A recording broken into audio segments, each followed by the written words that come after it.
सभी किसान साथियों को नमस्कार है। मेरा आज का टॉपिक है, जो मेरा उद्देश्य आज वीडियो को बनाने के लिए वो है क्लोफेनाफॉक्स 40% प्लस साइफरमेथ्रिन 4% इसी फॉर्म वाला।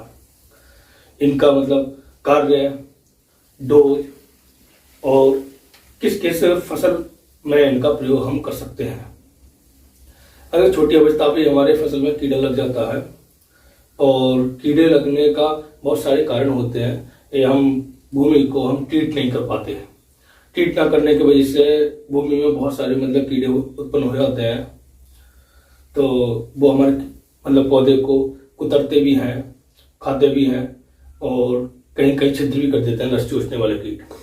कार्य जो करता है इस तरीके से, वो एक अलग तरीके से इसी फॉर्म है। इसके वजह से क्या होता है, पत्ते पर अगर शुरू में पड़ता है तो नीचे भी आर पार हो जाता है, पारदर्शी नीचे आर पार हो जाता है, और ये अंडे कीटों सबको मारने की ये क्षमता रखता है। इसलिए इसे ब्रॉड स्पेक्ट्रम इंसेक्टिसाइड कहा जाता है। मैं इस उद्देश्य से ये वीडियो नहीं बना रहा हूँ। मेरा उद्देश्य है कि आप अपनी फसल की सुरक्षा करें, और फसल की सुरक्षा इस तरीके से करें जब तक कि हमें 4 से 5% अपने खेतों में कहीं पौधे कटे हुए या दीमक के मारे हुए या किसी प्रकार की कोई इल्ली का उन पर घातक हो, तो जब तक हमें दिखाई नहीं दे, यहाँ 4 से 5% हमारे पौधे में, हमारी फसल में हानि दिखाई दे रही है, तभी आप इसका इस्तेमाल करें। उससे पहले आप इसका इस्तेमाल नहीं करें। इसकी बात कर लेते हैं इसकी प्रोफेनोफॉस 40% प्लस साइफरमेथ्रिन।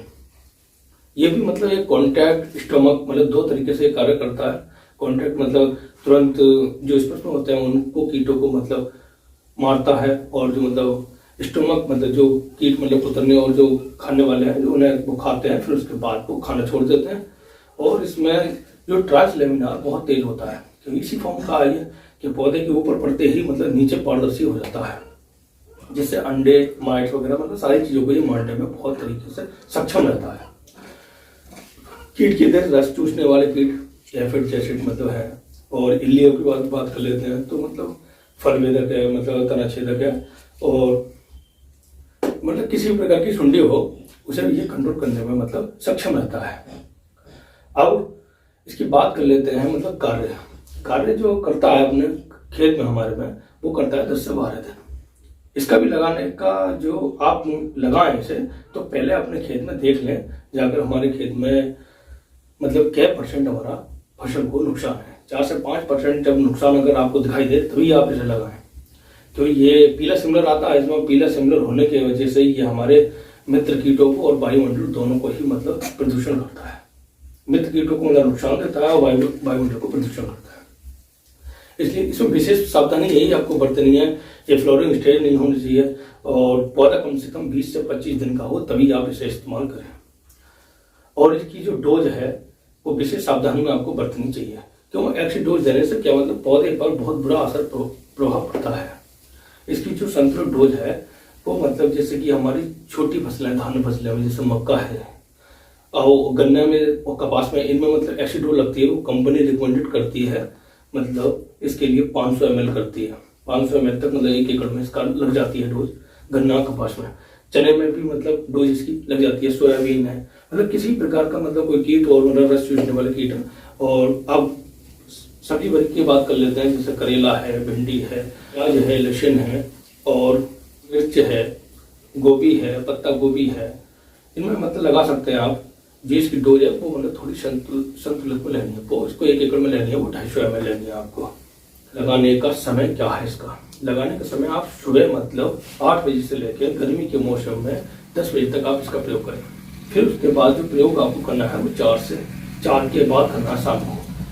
जब आप इस तरीके से प्रयोग करेंगे तो आपको फसल कोई नुकसान नहीं होगा। और पानी की बात करें, अगर आप दवा 1 एकड़ की ले रहे हैं तो कम से कम 200 लीटर पानी से आपका कम नहीं होना चाहिए। अगर पानी आपका कम होता है तो क्या होता है, ये कॉन्ट्रैक्ट बेस की दवाई होती है, और कॉन्ट्रैक्ट बेस पे इस पे पौधे को तल करके चलना होता है। पौधा जब तक आप तल करके नहीं चलेंगे तो इसमें क्या होता है, हमारा कहीं पौधे पे कुछ रह गया, तो अगर उसे कुतरने वाला कोई कीट खाएगा उसे, तो वो शेप को वो कीट खाने से ना तो उसे कोई खाना बंद करेगा और ना ही कुछ होगा। इसलिए इसमें आपको विशेष सावधानी ये बरतनी है कि पौधे को पूरा तल कर चलना है। और विशेष सावधानी में ये है, जब आप इस दवा का प्रयोग करें तो आप हाथ पैरों पे गोले का तेल लगाएं और मुंह पर आप मुचका लगा सकते हैं या मतलब कोई कपड़ा बांधकर ही आप स्प्रे करें। आशा करता हूँ आपको मेरी वीडियो अच्छी लगी होगी और मिलेंगे नेक्स्ट वीडियो में। और मैं आपको बहुत सारी ढेर सारी बातें बताऊंगा। ये मतलब हमें बेई कीट हैं गिने चुने और बेही मतलब हमारे फंगस आते हैं, उनके बारे में आपको स्पेशल मैं वीडियो बनाऊंगा। मतलब 1 ईयर्स में कौन सा फंगिसाइड यूज करना चाहिए, दूसरी ईयर्स में हमें कौन सा फंगिसाइड यूज करना चाहिए और तीसरी बार हमें कौन सा फंगिसाइड यूज करना चाहिए। और एक विशेष सावधानी, एक बात और रखें ध्यान, आप ये आप अच्छी ही कंपनी का इनको, चाहे आप क्लोरोफाइरिफॉस 50%, साइफरमेथ्रिन 5% वाला, कोई सी अच्छी जो प्रचार प्रसार जिसका कंपनी का अच्छा नाम हो उसी का लें आप। और वही मैं प्रोफेनोफॉक्स के बारे में बात करूंगा, वो भी आप अच्छी कंपनी का ही लें। पीआई का ले सकते हैं, पीआई का मतलब रॉकेट के नाम से आता है, क्रिस्टल का, डामा का, बहुत सारी कंपनी है मतलब।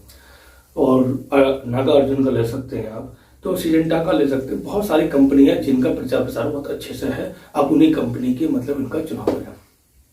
वीडियो को बीच में स्किप ना करें, कि देखो हमारी अधूरी जानकारी रहने से क्या होता है, हम उस चीज को हम प्रयोग कर लें और हमने सुने नहीं पाते और उसका प्रयोग करने के बाद जो हमारे दुष्प्रभाव आते हैं सामने, वो बहुत गलत हो जाते हैं। इसलिए और आगे मैं कीटों के बारे में भी बताऊंगा, आपको अलग अलग इंसेक्टिसाइडों का प्रयोग करना चाहिए, उसके लिए भी एक स्पेशल वीडियो अलग बनाऊंगा आपके लिए।